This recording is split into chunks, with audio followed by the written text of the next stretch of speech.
Hello viewers, இன்னைக்கு நம்ம பார்க்க போறது ஒன் பீஸ் எபிசோட் 927 பார்ட் 2.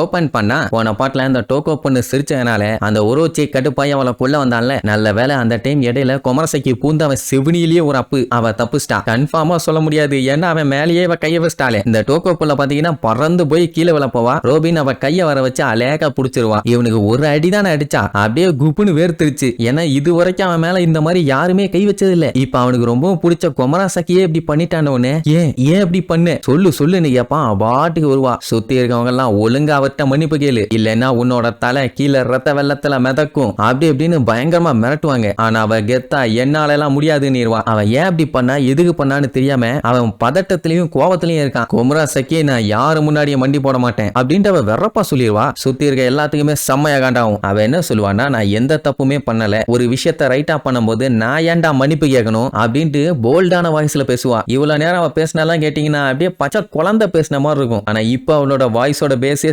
ஸ்ட்ராங்கா இருக்குது. அவன் ஆக்சுவலா இவளை கல்யாணம் பண்ணிட்டு ஒய்ஃபா மாத்திடலான் இருந்தான். ஆனா இவ இந்த மாதிரி ஒரு வேலையை பண்ணிட்டால, அதனாலதான் ஏன் இப்படி பண்ணன்னு கேட்பான். அவ சொல்லிடுவா, உனக்கு வீக்கான ஒய்ஃபா வேணும்னா இப்பவே நீ கூட்டிட்டு போய் வெட்டிரு. நான் எப்பவுமே இப்படி போல்டா தான் இருப்பேன், ஏன்னா நான் ஒரு சாமுராயோட பொண்ணு, என்னால இந்த மாதிரி தப்பு எல்லாத்தையுமே ஏத்துக்கிட்டு இருக்க முடியாது அப்படி இப்படின்னு சொன்ன உடனே அவனுக்கு வெறி அதிகமாகி ஆளே டோட்டலா டிஃப்ரெண்டா மாறிட்டான். டிராகன்ல அதான் டிரான்ஸ்ஃபார்ம் ஆகிறான். அந்த இடத்துல இருந்து அத்தனை பேரும் மிரண்டுருவாங்க, ஐயோ பிசாசு பையன் மறுபடியும் மாறானேன்னு. அவன் ஒரு கத்து கத்திட்டு அதுக்கப்புறம் கம்ப்ளீட்டாவே டிராகனா மாதிரி, என்ன குமரசாக்கி எவ்வளவு தைரியம் இருந்தா நீ ஏன் முன்னாடி இப்படி பேசுவ, இப்பவும் பேசுவியா அப்படின்ட்டு அவனை காட்டுவாங்க. அவனோட அந்த ஒவ்வொரு டிராகன் மூஞ்சும் ஒவ்வொரு ரியாக்ஷன் கொடுக்கும். நல்லா நோட் பண்ணி பாருங்க. ஆக்சுவலா இவன் சாப்பிட்டது ஸ்னேக் டெவில் ஃப்ரூட், அதுவும் ஒரு மித்திக்கல் ஜோயன் டைப் தான். ஆனா இந்த மூஞ்ச பார்த்தா பாம்பு மாதிரியா இருக்குது. நெஜா பாம்பு பார்த்துச்சுன்னா சிப்பல்ஸ்லயே அடிக்கும். அந்த கியோஷிரோங்கிறவன் இதை பார்த்து சிரிச்சுக்கிட்டு இருப்பான். சரியான வில்லப்பயில இருப்பான் போல. அவன் என்னடானா, நான் உன் தலைய கவி தின்னுட்டேன்னா உன்னோட அழக வீணாக்கின மாதிரி ஆயிரும், அதனால ஒழுங்கா என் முன்னாடி மண்டி போட்டு மன்னிப்பு கேளு, அப்படி பண்ணாதான் ஏதோ லைட்டா தண்டனை கொடுத்து விடுவானாமா, இல்லைன்னா போட்டு தள்ளிடுவேன்.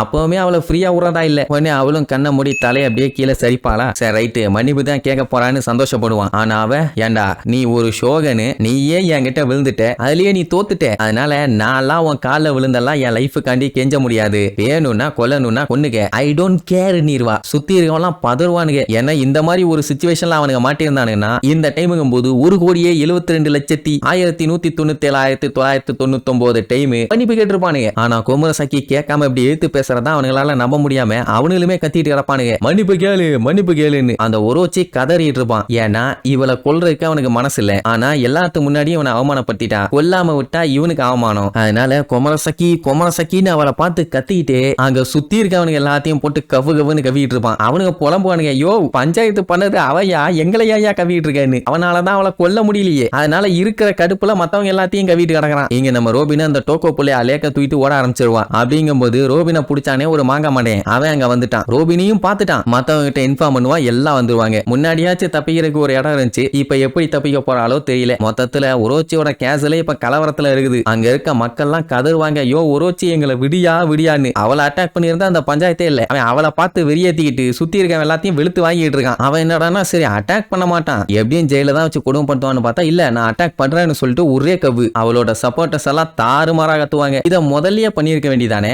எதுக்கு இந்த வேண்டாத வேலை? இவ்வளவு நேரம் எல்லாத்தையும் கவ்வி ஓட வச்சு பேதியாக்கி ஏன்னு கேக்குறேன். ரோபின் அங்க ஒட்டமா வச்சுட்டு ஓடுறதுனால அவளால தப்பிச்சு ஓட முடியல. அவளை வளைச்சு அட்டாக் பண்ணி அவளை சுத்தி லாக் பண்ணிட்டானுங்க. அவன் தனியா இருந்தா ஏதாச்சும் விதையா காமிச்சு எஸ்கேப் ஆயிருவா. ஆனா அந்த குட்டி பொண்ணு வேற கையில இருக்காளே. அதே நேரம் நம்ம ப்ரூக்கோட தான் செம்ம காமெடி. அவன் இன்னுமே அந்த 2 நிஞ்சாச பயன்படுத்தி வரட்டிட்டு தான் இருக்கான். உங்களை நான் கொல்லாம விட மாட்டேன், உங்களை சாப்பிடாம விட மாட்டேன்னு. அதே நேரம் அந்த கியோஷிரோங்கிறவன் சுத்தி அவ்வளவு கலவரம் நடந்துட்டு இருக்குது. ஆனா அவன் உட்கார்ந்த இடத்தை விட்டு நகரல. ஜாலியா சிரிச்சுக்கிட்டே அவனோட கத்திய உருவி, இதுதான் எனக்கான நேரம் பேண்டிமோனியம்னு சொல்லி வில்லத்தனமா அவன் சொல்றதோட இந்த எபிசோடுக்கு எண்டு கார்டு போட்டு முடிக்கிறாங்க.